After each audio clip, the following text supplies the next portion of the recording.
Hey guys, this is the rapid rating chart of one of my subscribers who reached out to me. You can see right here around January of this year, they were about 1250 or so, and they have this really nice improvement going from 1250 up to past 1500. Okay, 300 over 300 points in less than a year. This is no joke. This is tremendous improvement. And so I wanted to just say, first of all, congratulations, Jimmy.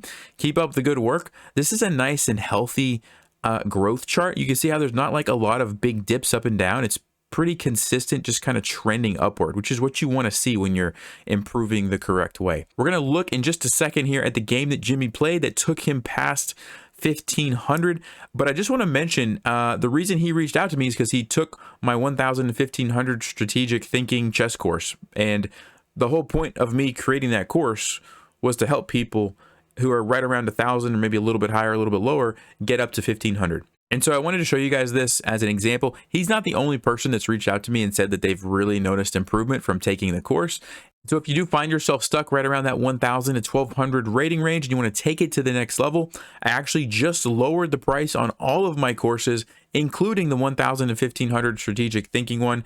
It's something that I was thinking about for a while, and I decided, you know what, let me just go ahead and do it, make it more accessible to more people. So if you checked in the past and it was too expensive, you might check again. The prices have been lowered significantly. So anyway, links in the description, but let's go ahead and take a look at the game that took Jimmy over 1500. It was a fantastic game, and we can learn a lot from it.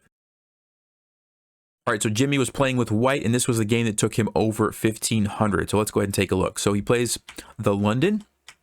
All right, and right here, he plays the move knight to f3. I really like this move. I think a lot of people, when they see the tension here with the bishops, would feel compelled to either take the bishop or move back or like do something about it. I like that he just continues to develop and ignores it.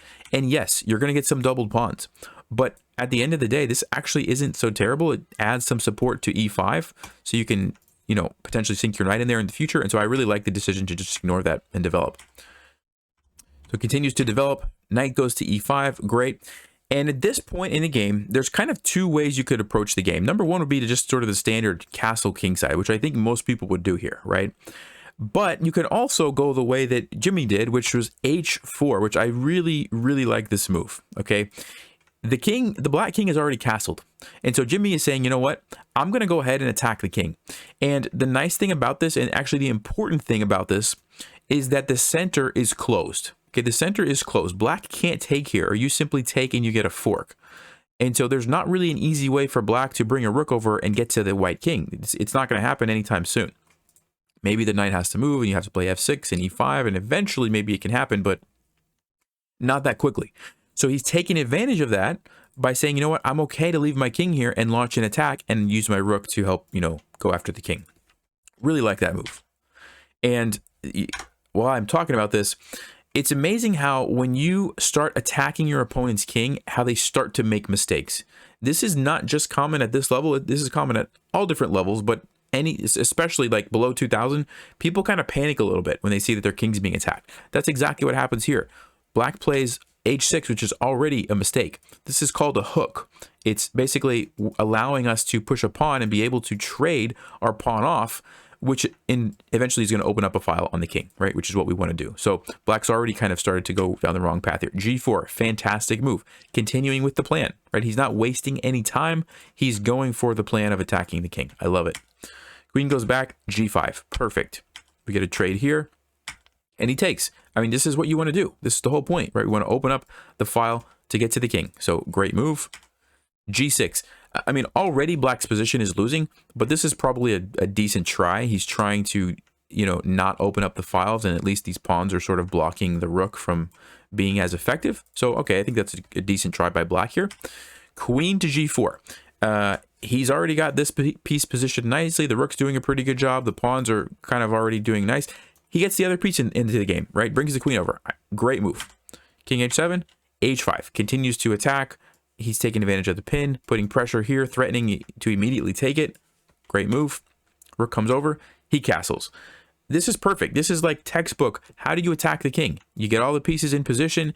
You castle. You bring the other rook over. I mean, I don't think I would have played any move differently in this game so far. f5, trying to shut down the bishop. It's a good attempt by black.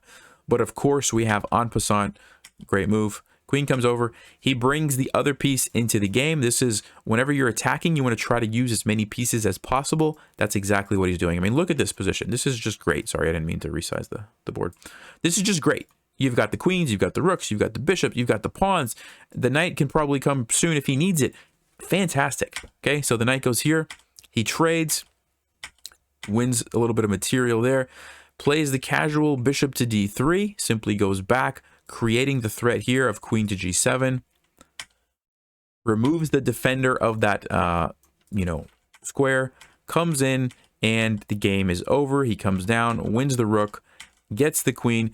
Only mistake in the game I think that he made was not going for the checkmate right here. He just missed that one, but I mean, at this point, it's already over. He gets, checkmate a few moves later. So fantastic game. Congratulations, Jimmy. Like I said, now he's already approaching 1600. I think he's like 1560 something. So he's continuing to improve. That game was like a 90 something accuracy, and it wasn't like super complicated. He was following some basic principles. He was playing smart, making smart decisions.